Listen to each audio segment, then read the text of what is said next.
All right, so thank you guys for coming today. So today it's my public speaking for my informative speech for class Com 101, public speaking 1817 for Professor Diana Woodhouse. Okay. Here are my flashcards. All right. So, have you ever noticed an object at the side of your eyes, and then you turn around quickly and nothing's there? Yeah. Mm-hmm. Or have you ever felt a cold presence all of a sudden with you in your room that you're all by yourself? Yeah. Yes. So I'm sure you probably guessed it. I'm going to talk about ghosts today. Cool? So, ghosts have been a part of human history and cultures for centuries. And by looking into historical accounts, scientific perspectives, and psychological explanations,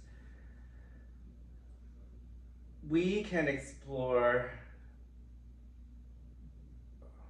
and better understanding as to why people still believe in ghosts to this day, with or without proof.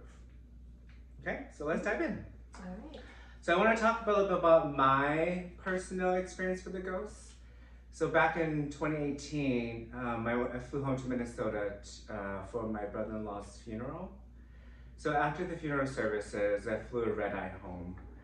And then, as I was dozing off to sleep, I noticed a figure in the corner of my room. And it was the figure of my deceased brother-in-law in his 20s. Back in the 90s, the Devon saw well-parted hair, So somehow I wasn't afraid. I started having a conversation with him, and his main point to me was hey, it's not my time to go. Tell my family it's not my time. And I was like, wait a minute.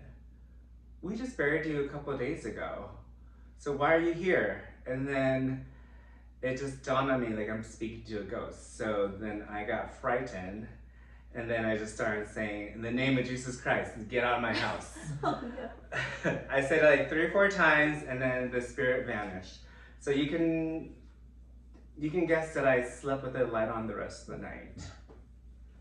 So was that a ghost that I saw, or was that a hallucination because I flew right at home and I was tired? Right? Yeah. So let's dive into a little bit about the historical accounts that we've had. In many mythologies, ghosts are not a single type of entity, rather a range of spirits. Some are vengeful spirits, some are lost spirits, some are poltergeists. And in some cultures, they call it banshees. I think that's in Scottish culture. And then in the Mexican culture is La Rona. I think I'm saying that correctly. And then in Japanese culture it's called yokai. And the list goes on.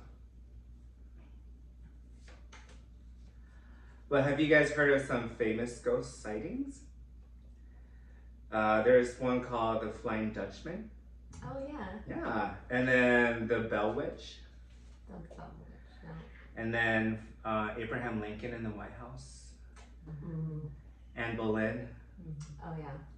And the most famous of all, Casper, right? Oh, my gosh.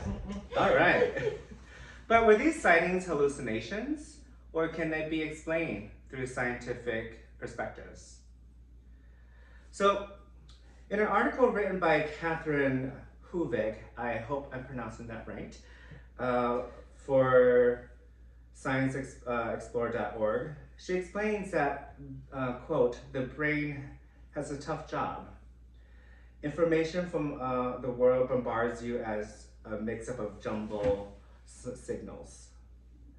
The eyes takes in color, the ear takes in sound, and the skin senses pressure. So the brain makes sense of it all, and sometimes the brain makes too much sense and makes meaningless things sensible to you, right?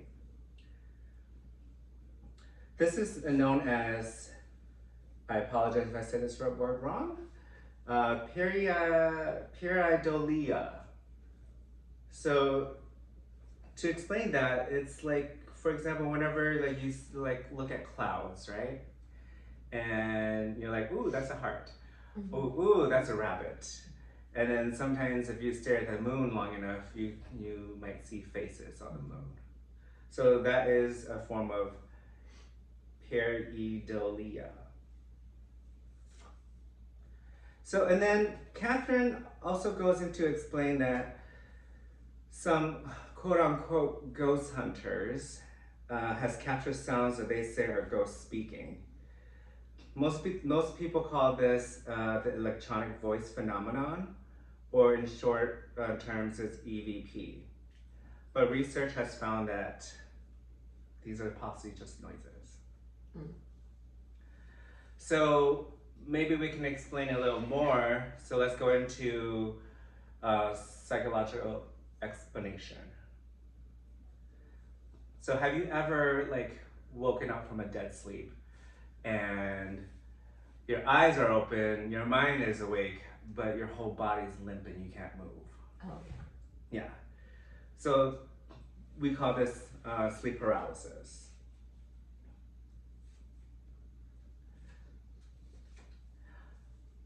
So according to an article from mycleveland.org, quote, your nervous system is your body's command and communication system. It sends signals to your brain through your body, telling it what to do.